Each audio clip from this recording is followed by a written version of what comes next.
The conference room on the 42nd floor overlooked the glittering skyline of downtown Chicago, but Victoria Hayes barely noticed the view anymore. She sat silently at the long mahogany table, her fingers trembling slightly as she reached for the glass of water in front of her. The quarterly report spread across the table blurred before her eyes while another wave of dizziness crashed over her like a storm she could no longer control. "Are you even listening?" The sharp voice sliced through the room. Marcus Hayes, her husband of 6 years, stood at the head of the table in a perfectly tailored charcoal suit. His expression carried the same mixture of irritation and cold contempt Victoria had become painfully familiar with. "This is the third time this week you've zoned out during a meeting." Victoria straightened in her chair, forcing her body to cooperate. "I'm sorry. I just need a moment." "A moment?" Marcus let out a humorless laugh. The executives around the table shifted uncomfortably in their seats. "We're trying to close a $30 million deal, Victoria. But apparently my wife needs a nap." A few nervous chuckles echoed through the room. Most people avoided eye contact. Victoria pressed her fingers against her temple where the pounding ache had lived for months. The headaches, exhaustion, and sudden moments of confusion were becoming impossible to hide. "I understand the importance of this meeting," she said quietly. You just what?" Marcus interrupted sharply. "Feel tired? Overwhelmed?" His voice dripped with sarcasm as he addressed the room again. "Ladies and gentlemen, my wife is exhausted. Perhaps we should all cancel the meeting and go home." Humiliation burned through Victoria's chest. She had helped build Hayes Enterprises from the ground up. She had worked 18-hour days, negotiated international deals, and sacrificed nearly every part of herself to help turn their company into a billion-dollar empire. But lately her own body felt like it was betraying her. And Marcus treated her suffering like an inconvenience. "I'm going to step out for a moment," Victoria whispered as she stood carefully from her chair. The room tilted dangerously. She gripped the edge of the table to steady herself.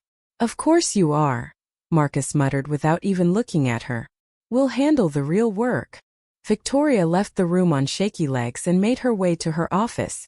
The moment the door closed behind her, she leaned against it and shut her eyes tightly.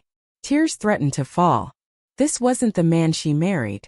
When they met at Harvard Business School, Marcus had been ambitious but compassionate, brilliant but kind. Somewhere along the road to success, that man disappeared. Or maybe success had simply revealed who he truly was all along. A soft knock interrupted her thoughts. Her assistant Jennifer stepped inside carrying a concerned expression. "Mrs. Hayes, your doctor's office called again. Dr. Morrison wants to see you this afternoon about your test results. She said it's urgent." Victoria glanced toward the clock. "What time?" 4 o'clock. Jennifer hesitated. "I already informed Mr. Hayes." "And?" Jennifer looked uncomfortable. He said, "Tell her to stop wasting money on doctors and start focusing on her job." The words landed like knives. Still, Victoria nodded slowly. "Clear my schedule. I'm going." Dr. Patricia Morrison's office sat inside a private medical building, just 20 minutes away from Hayes Enterprises. Victoria sat quietly in the waiting room, staring blankly at the floor while anxiety twisted inside her chest. For months doctors had run test after test without answers. Fatigue, migraines, dizziness, memory lapses. Every symptom continued getting worse. Part of her had started believing Marcus. Maybe she really was weak. Maybe she was losing control of herself. Victoria Hayes? The nurse led her down the hallway into Dr. Morrison's office. The doctor stood as Victoria entered, her expression unusually serious. "Please sit down," Dr. Morrison said gently. Victoria's stomach tightened instantly.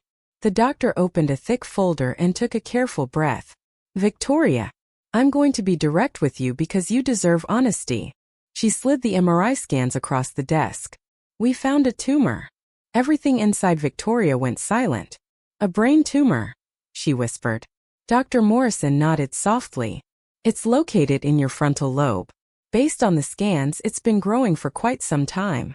Victoria stared at the images without blinking. Suddenly every symptom made sense. The headaches, the exhaustion, the confusion, the moments she thought she was falling apart. She wasn't weak. She was sick. Very sick.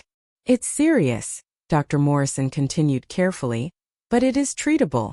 We need surgery as soon as possible. Victoria's hands began trembling violently in her lap. All those months Marcus mocked her. All those moments he dismissed her pain. All the time she questioned her own reality. And through it all, a tumor had been slowly growing inside her brain. Does anyone need to be called? Dr. Morrison asked gently. Your husband. Victoria closed her eyes for a moment. Yes, she whispered. Call him. Dr. Morrison picked up the phone and explained the diagnosis clearly. Victoria could hear Marcus' voice faintly through the speaker, though she couldn't make out every word. Then Dr. Morrison's expression hardened. Mr. Hayes, she said firmly, your wife has a life-threatening condition. If she had continued ignoring these symptoms under stress much longer, the consequences could have been catastrophic. A pause. Then colder words followed. Your wife could have died. Silence filled the office. When the call ended, Dr. Morrison looked back at Victoria. He's coming. Victoria nodded slowly, not because he suddenly cared, but because reality had finally become impossible for him to deny. 20 minutes later, Marcus Hayes walked into the office. For the first time in months, Victoria saw uncertainty in his eyes. A brain tumor? He asked quietly. You're certain? Dr. Morrison rotated the MRI scans toward him. This is your wife's brain.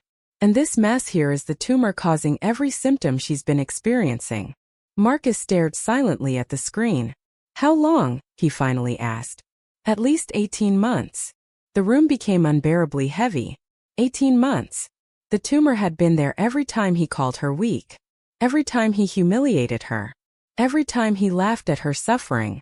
These symptoms were not imaginary, Dr. Morrison continued firmly. Your wife has been fighting a serious neurological condition, while continuing to work at an extremely demanding level. Marcus swallowed hard but said nothing. For the first time he looked shaken. Truly shaken.